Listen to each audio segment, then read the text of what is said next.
From a combat perspective, I always, and I still feel like the meat and potatoes of any God of War game is combat.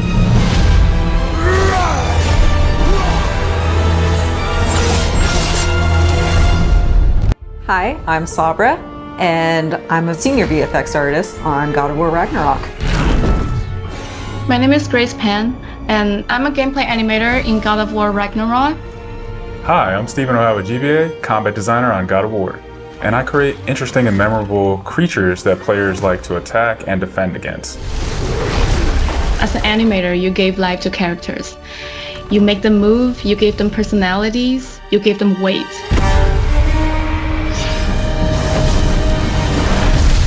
My role as a VFX artist is to put the power behind a move. You are in control of fire and earth and water and wind. Whether you are throwing your axe or on the receiving end of an enemy spell, VFX is what really gives the movement and the danger to every move that a character or enemy makes. I work really closely with the design team and the tech art team on this project specifically. We actually work a lot with camera, along with the guidance of our great camera team, so I find myself doing fight choreography sometimes. One of the most challenging parts about being a combat designer isn't the technical implementation of creating a creature, but it's really navigating that line between frustrating and engaging. We want to make something that makes players lean forward and focus and really try hard against an enemy and feel good about overcoming that, but we don't want to make them feel defeated if they can't figure something out. Engaging. The community cry out for more mini-bosses, bigger creatures, and enemy variety, and this time we really leaned into that. So in God of War Ragnarok, you're going to be traveling to all 9 realms, and each realm is going to have like its own theme of enemies that are very unique to that space. For example, in Alfheim, we're familiar with the Dark Elves, but this time around we're going to be fighting the Light Elves, such as the Light Elf Warrior. One of the key learnings from the last God of War game is we don't have to think about the camera and how close combat is going to feel. We already have that knowledge, so we can build upon the close camera that we have, and we can iterate on enemies, creating more interesting scenarios. You see Atreus moving more independently on his own as a companion.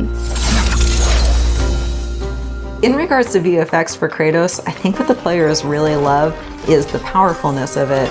When you are playing as Kratos, you really do feel like the God of War. And moving into Ragnarok, we want to really make something bigger, make it stronger, make it more of a spectacle. You want them to be like, oh my gosh, I didn't know that the Blades of Chaos could get even better, but look at that. So as Kratos gets more powerful, he's going to have access to newer combos and newer abilities that will increase the combat depth of each weapon. For the Blades, one of the moves that I've really enjoyed from previous God of Wars is the combat grapple, and we're going to be bringing that with a new twist. I'm very excited for players to try the blade grapple traversal moves. That brings so much more speed into the movement and the dynamic feel to it.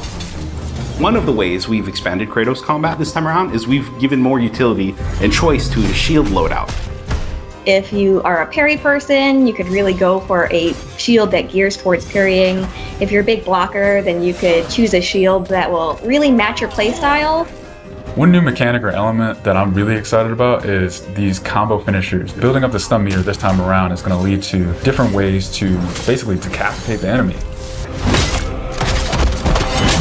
Another feature that we've added for Kratos is his new pre-fall attacks. You could jump off a ledge, slam down on him. That it's super engaging, and as Kratos, now that you have so much mobility and that you can also take advantage of that verticality, I think it just adds such another interesting layer to a fight. In God of War Ragnarok, we've enhanced the Kratos and Atreus duo. He's got alongside you, and sometimes even surprise you with his combo abilities too. Actions that you'll see Atreus do leverage the fact that he's older now, he's bigger now. And he's different from Kratos, so his magic has a different flavor. Not only that they fight side by side together, there are also a lot of mini games and player interaction moments. For example, like the puzzle systems and the set pieces. You definitely will see a lot more collaborations between father and son.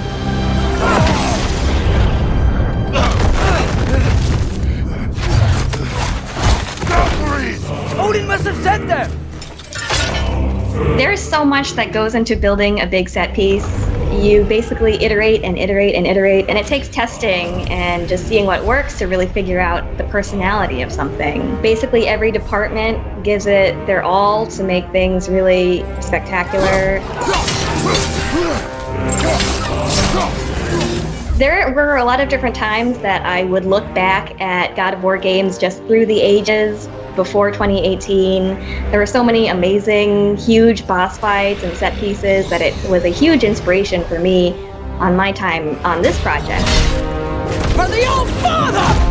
Our design philosophy for creating new and memorable enemies is basically making them a combat puzzle, similar to like chess, and focusing on the chess pieces. Each piece has its own theme and its own use. You need to be able to see what's happening in an instant and be able to react as the player. Or we'll add the different rings, such as what we did in the last game, that lets you know that this attack is unblockable, you need to dodge it. There.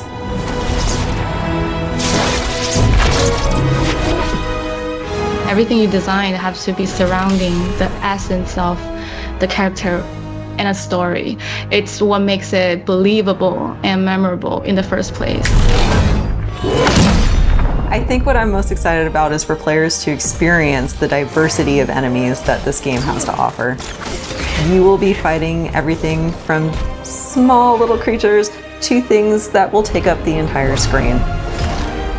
All of their designs run the gamut. I think each one looks so much different from the next one, and each of them have their own play styles and their own little fantasies that go into it. And so I think if you are really into Norse mythology, you'll be very interested to see how Sony Santa Monica has taken some of these creatures and interpreted them for God of War. There's emotion behind it and intent behind it, and by the time it gets to you, everything that has been sweated over, bled over, tested.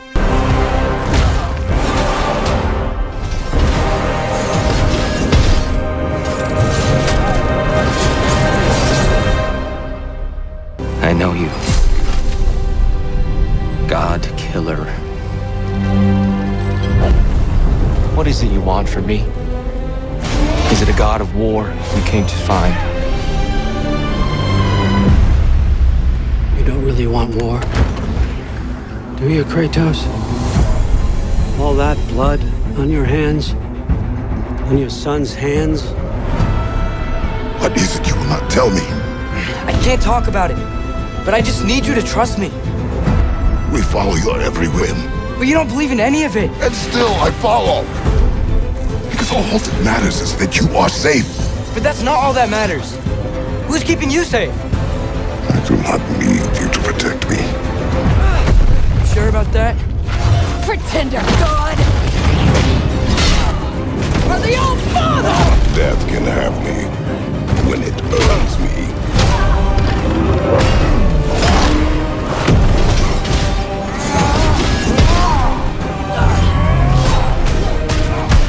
What do you even know of godhood? In your lifetimes, has anyone ever worshipped you?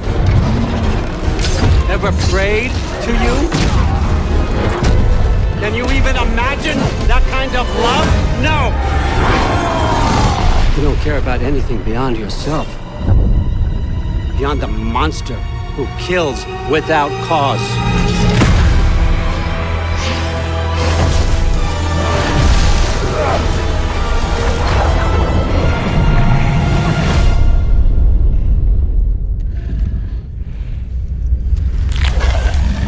Fate only binds you if you let it.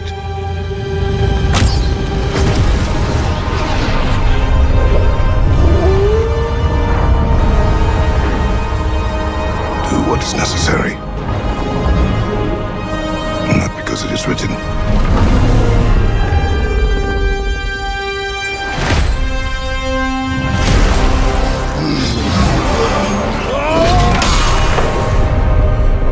We will make our own destiny.